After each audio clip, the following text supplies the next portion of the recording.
leurs parents.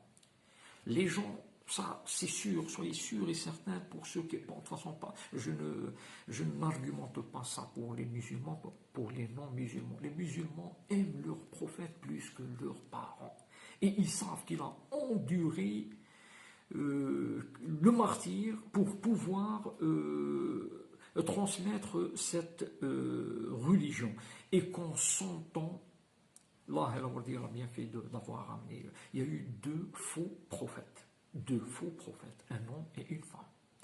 L'homme c'était Moussaïlama, et on l'appelait Moussaïlama al-Kadab, Moussaïlama le menteur.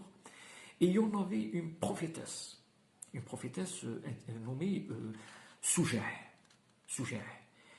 Attention, donc imaginez le prophète, ce qu'il a enduré en son temps et ce qu'il a affronté. Maintenant, vous allez me dire comment ils ont pu faire le poids dans les premiers moments avec le prophète. C'est parce que c'est à cause des proses rimées. C'est parce que les Arabes, les gens pensent qu'il y avait de l'ignorance en ce temps-là, en la Mecque.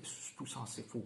Il y avait des poètes d'un talent que les poètes actuels n'ont pas atteint, à savoir Shu'ara al-Mu'allaqat, on dit. Et ces Shu'ara al-Mu'allaqat, ils parlaient, ils disaient des poèmes en prose rimée si bien qu'il y avait un concours et à la fin, les gagnants, le prix était qu'on écrivait en or leurs poèmes et on les suspendait à la Mecque. Et ils resteront suspendus une année. Et on dit Shu'ara al-Mu'allaqat, les poètes des poèmes, les poètes dont les poèmes étaient suspendus en eau dorée dans la Kaaba pendant une année jusqu'au concours prochain.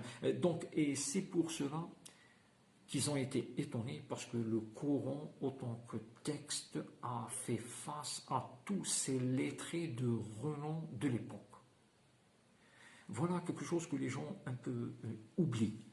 Comment que l'islam a pu tenir dans cette péninsule arabique avec tous les conspirateurs et les non-croyants, les impies de l'époque, c'est parce que c'était un texte extrêmement bien fait. Ils ont su qu'il ne peut être fait par un homme, quel que soit son niveau d'intellect de l'époque ou de l'époque actuelle.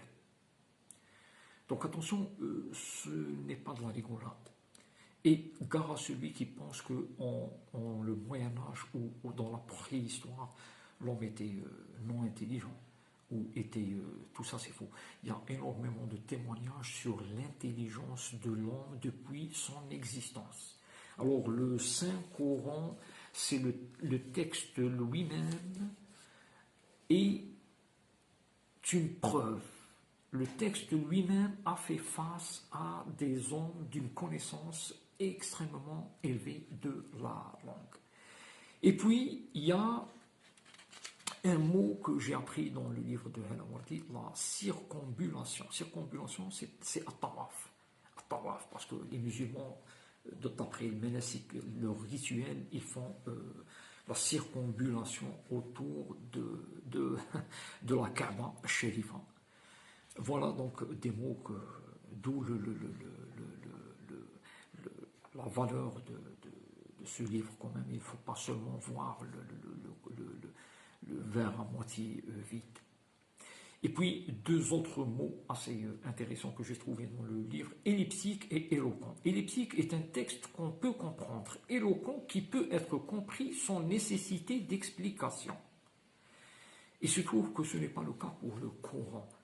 Le Coran est ésotérique, il n'est pas elliptique et il n'est pas éloquent. Bon, il l'est pour certaines, et c'est pour cela que parmi les garde-fous là-dessus, il y a l'exégèse et il y a le savant. Il faut se référer à ceux qui s'y connaissent le mieux en matière de la langue arabe et ceux qui ont en quelque sorte l'agrément, ce qu'on appelle en langue arabe al-ijaza, al-ilmiya, afin qu'ils puissent se prononcer sur.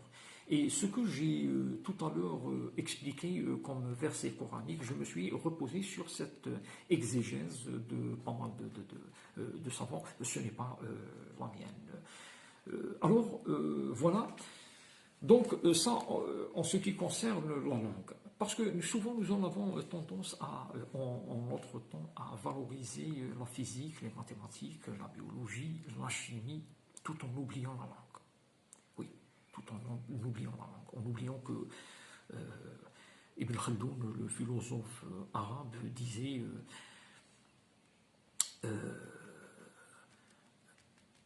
Sina'a al-lughawiya, Sina'at al-lugha, comme s'il veut dire la fabrication de la langue ou l'industrie. Bon, fabrication de la langue, c'est plus juste, et sur laquelle nous devrions tous nous exercer, même si on en a une autre discipline. Pardon. Alors, page 181, 181, 182.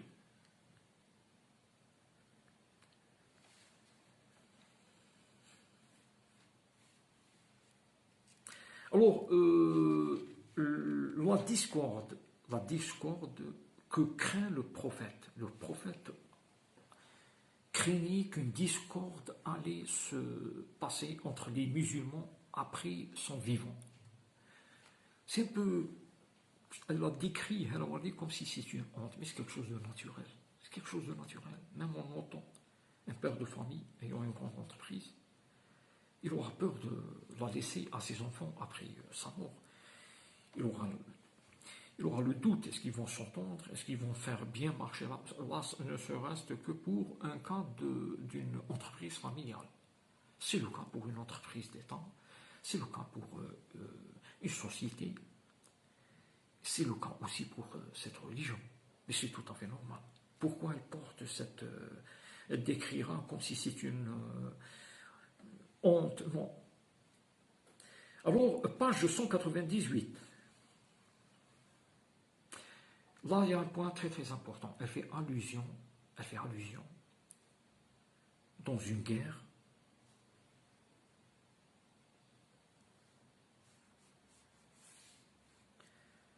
qu'a entrepris les musulmans, ce qu'on appelait Harb al-Ridda. Il y avait des gens qui, après la mort du prophète, se sont soulevés. Et il y a eu une guerre afin de les remettre au rang. Un épisode s'est passé, il est vrai, parce que raconté par l'ensemble des narrateurs de la tradition, à savoir Khalid ibn Walid, qui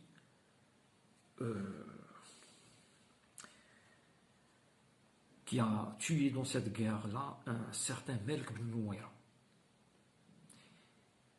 dont beaucoup d'écrits, moi j'aime pas répéter ça, mais quand même, vu que ça a été dans...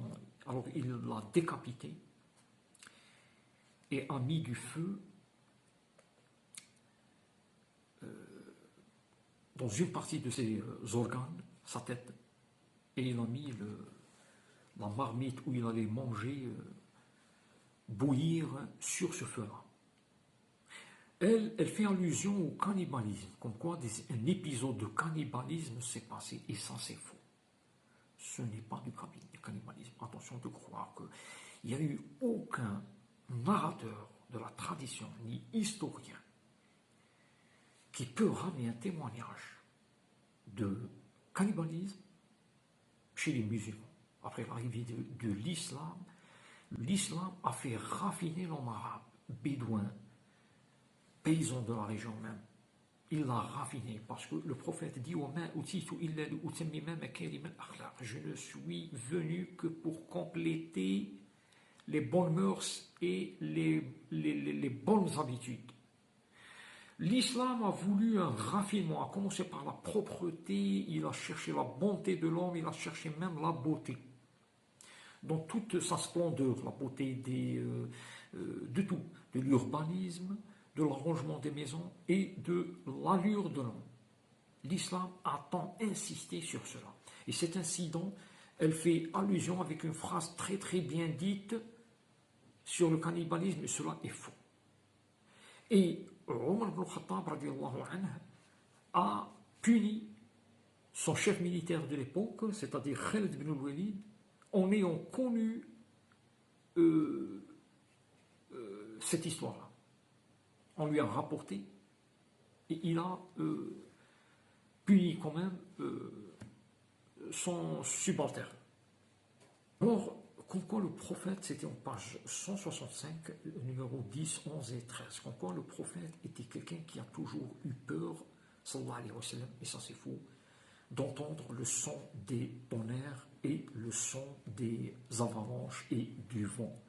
Quand même il était chef militaire, le prophète, a entretenu des guerres, était dans les premiers rangs de toutes ces batailles rangées. Alors un homme qui est dans les batailles rangées, qui est dans les premiers rangs, il a peur du vent et du bruit du tonnerre. Ça ne tient pas debout. Page 232. 232, elle va dire artistique dans son écriture, etc. Parce que paraît-il qu'il me semble, oui, parce qu'elle est enseignante de langue française, de littérature française dans une université à Tunis ou en France, je ne suis pas sûr, mais elle est enseignante de langue française, donc souvent elle écrit très très bien de façon... Alors, en page 132, elle met un très très beau paragraphe décrivant la mort du prophète. Mais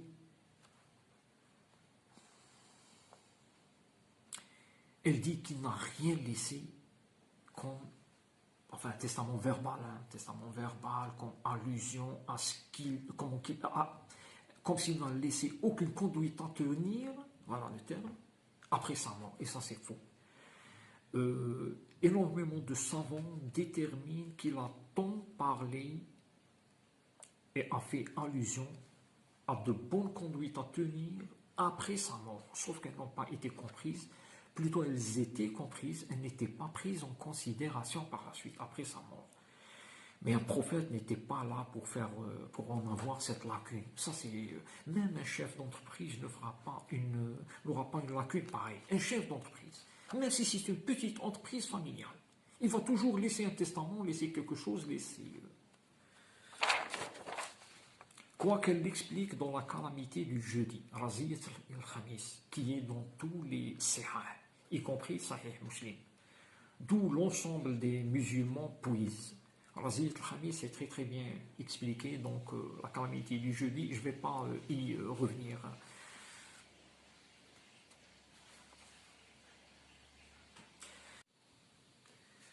Donc restera un dernier point, quand même, il faut le dire, parce qu'il est important.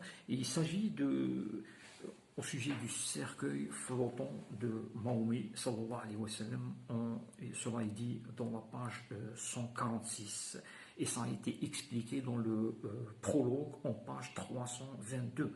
Comme quoi, il y a un écrit, comme quoi ils disent que le cercueil du prophète était suspendu entre ciel et terre. Pour cela, j'ai fait presque le tour de la ville et j'y étais aussi à Oran consulter beaucoup de gens, connaisseurs en cette matière. Et quoi qu'elle ramène le livre, un livre écrit en 1911 relatant cette histoire-là, comme on dit en langue arabe, Lam aqif alayhi. J'ai posé question à maintes personnes connaisseuses en cette matière. Il me semble donc qu'il n'existe pas cela. Cela a été dit seulement par des Occidentaux. Mais dans la tradition arabe, tous ceux qui l'ont lu en long et en large, personne n'a trouvé cet épisode-là, cet incident-là, le cercueil flottant du... Donc on ne va pas... Alors pour achever, pour terminer, en se basant sur ce que je viens de dire le plus sur la philologie au début, la philologie, rappelez-vous, Mustalah ilm al-hadith, ilm al-rijal, ou ilm al-jarh, wa al-ta'dil, et son explication, etc. Ce livre-là de Madame Hela Wardi ne doit pas nous faire peur. Parce que des gens ont eu peur. Ils doivent le discuter et c'est tout. Ils ne doivent pas en avoir le doute en leur religion. Il y a certaines allusions comme quoi c'est une religion de jamais. Les deux sourates que je viens juste il y a un instant de dire détermine à quel point c'est une religion de tolérance, à quel point c'est une religion de tolérance et c'est une religion de convivialité et du vivre ensemble. Et toutefois, tout un chacun est libre d'écrire comme il veut. On ne doit pas, on n'en a pas le droit et on doit seulement répondre avec conviction. Il ne faut pas critiquer, il ne faut pas